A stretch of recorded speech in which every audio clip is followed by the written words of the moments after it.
In the past 3 videos, I've looked at everything from perforations to analog cameras to the different sizes of stock, but something I've never touched on is what comes before and after you shoot your film.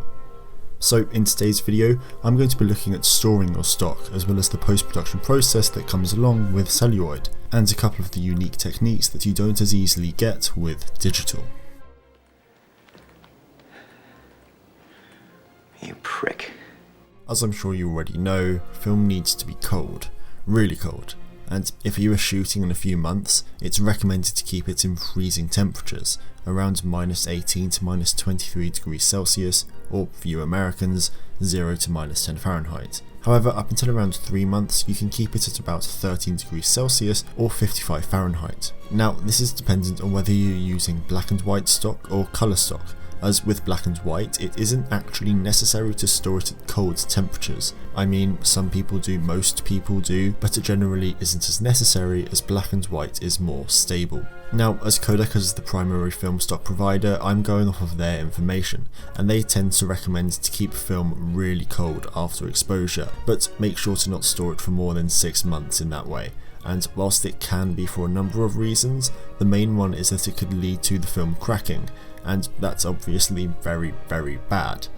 After it's been developed though, do whatever, just be very careful. And that brings me to develop as quickly as possible, as exposed film will lose slight bits of detail over time, notably in the shadows, and when you are going to be projecting a film on a 50-foot screen, that isn't preferable. It's mainly to do with the fact that the film is made up of silver bromide crystals, and when light hits, there's energy, and it just becomes a mess. But I'm not a chemist, and this isn't a chemistry channel. A few of the other things you should know, and that I'm sure you already know, is that you shouldn't expose it to light before shooting, or even after shooting for that matter, just before it's developed, as it will ruin it. Try and keep it cool when transporting to location so that you don't risk alteration that wasn't intended, or worse, slightly melting the film. Also, if travelling, please don't put it through an X-ray machine and just ask them to manually inspect it.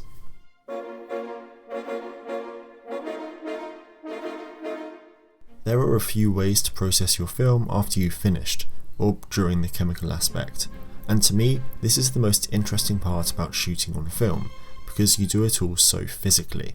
So, to start off, let's look at bleach bypassing, which is also known as silver retention. Now, this is an effect that skips the bleaching aspect when you process your film. I mean, it's quite literally in the name. Now, in doing this, you basically create a black and white image over your colour image, resulting in reduced saturation and increased contrast and grain. Now, this process is usually associated with war films due to the more saturated look, and was famously used in Saving Private Ryan, but Fincher also seemed to have a soft spot for this process, using it in films such as Fight Club and Seven. So, you've probably heard the phrase flashing, and this is when you expose the film to a very weak amount of light, resulting in a faded, hazy look. Now, whilst it is sometimes used to create a certain look for a film, it is also used to find more detail in the frame. For example, if the shadows are too dark, you can flash the film a bit to regain a lot of the detail. Also, if the film calls for it, you could also use a coloured light to flash the stock, which would in turn tint the shadows and blacks that colour. Now, there is also the process of pushing and pulling, which pretty much just means altering the film's exposure, with pushing underexposing the film more and increasing the contrast, and pulling overexposing or bringing more light in, which will in turn lower the contrast.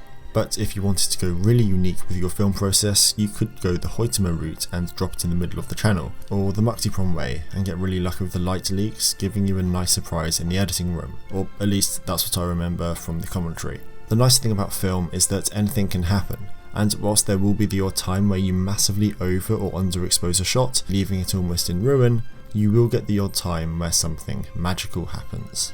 Anyway, I hope you enjoyed this video. You know what to do if you did. If you have a recommendation for an analysis, leave it down below. Thank you so much for watching, and maybe I'll see you next time. Bye!